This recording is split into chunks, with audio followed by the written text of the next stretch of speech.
Bonjour à toutes et à tous, j'espère que vous avez passé une bonne semaine. On commence tranquillement ce week-end avec les quotidiens français. Le gym fait plaisir, titre ce matin Nice Matin. Dans une mauvaise passe, l'OGC Nice s'est relancé en s'imposant largement contre le FC Lorient 3-0.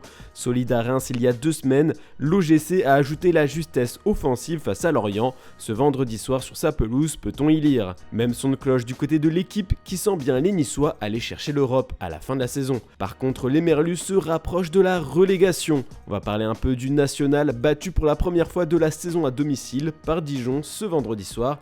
Le Red Star a tout de même profité du match nul de Martigues contre Cholet pour retrouver la Ligue 2 5 ans après. C'était la fête au Stade Bauer. Sinon sur la une de l'équipe, on retrouve l'actuel coach de l'OL Pierre Sage. À bientôt 2 mois de la fin de son contrat, celui qui a redressé le club en championnat et qualifié les siens pour la finale de la Coupe de France s'exprime enfin sur son avenir. Pierre Sage aimerait rester et le fait savoir. Je vais vous lire l'une de ses réponses à ce sujet.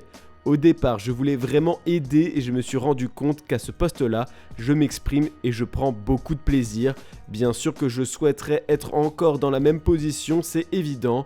En fait, je me prépare à ça depuis toujours, mais je n'avais juste pas prévu le timing. Textor est d'ores et déjà prévenu de la suite, reste à matérialiser les choses. Place aux médias italiens, la Gazzetta dello Sport ouvre son édition du jour sur l'avenir de Stefano Pioli à l'AC Milan. Le club a tranché, à la fin de la saison, il quitte le club. Une victoire dans le derby milanais ce week-end ne changera rien à cette décision. En attendant, la phase d'étude du nouvel entraîneur a déjà largement commencé. L'AC Milan cherche un entraîneur qui a une expérience européenne, avec un jeu reconnaissable, capable de travailler avec des jeunes joueurs. Les dirigeants se sont déjà renseignés ces derniers mois sur 2 candidats, Julen Lopetegui et Paolo Fonseca. Il y aurait déjà eu des entretiens téléphoniques avec les 2 hommes. À en croire les informations du journal au papier rose, Marcelo Gallardo et Christophe Galtier font aussi partie des options envisagées par le board milanais. Le propriétaire américain Jerry Cardinal fait confiance à Zlatan Ibrahimovic pour prendre la décision finale. On va continuer cette page avenir de coach avec le journal allemand Bild. Le quotidien revient sur la décision de Julian Nagelsmann. Le coach de la Nationalmannschaft a décidé de rester fidèle à la fédération allemande. Pas de retour au Bayern donc. Qui pour remplacer Tourelle? Le quotidien allemand indique que De Zerbi et Rangnick sont toujours dans la course et qu'une réponse est toujours attendue d'ici la fin du mois. La Zeitung München liste tous les candidats possibles pour prendre la place de Thomas Tuchel en Bavière et on retrouve le nom de Zidane. Comme on vous l'a présenté dans notre JT d'hier, le français est déjà très apprécié par le vestiaire munichois. D'après ESPN, le Bayern Munich n'a pas encore contacté l'ancien international français. Cette histoire aurait pu être bien différente si Xabi Alonso n'avait pas décidé de rester au Bayer Leverkusen. Le coach espagnol s'est confié à AS à ce sujet. Chacun est responsable de ses décisions. J'espère que ma décision de rester est la bonne. Je suis convaincu qu'elle le sera. Je profite du moment présent et bien sûr je veux continuer à m'améliorer. Sinon dans Marca, c'est Nacho qui fait couler beaucoup d'encre. Le joueur veut quitter le Real Madrid en fin de saison et se sent prêt à relever un autre défi dans sa carrière.